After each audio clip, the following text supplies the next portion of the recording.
Caleta Valdez. Here the water is calm, and there is plenty of prey. Young elephant seals. The Orca students might be eager to get started, but no one is quite sure what to do. They need to learn the trick, how to actually reach the seals. So that is today's first lesson.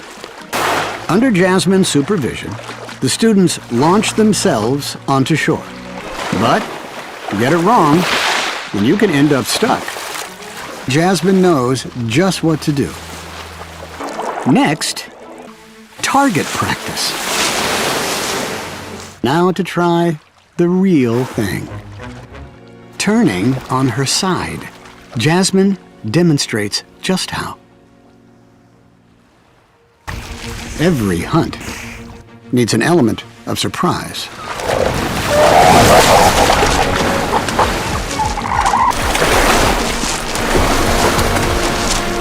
The youngsters will still need plenty more practice, but Jasmine is passing her knowledge on to the next generation. And for now, it's time to celebrate.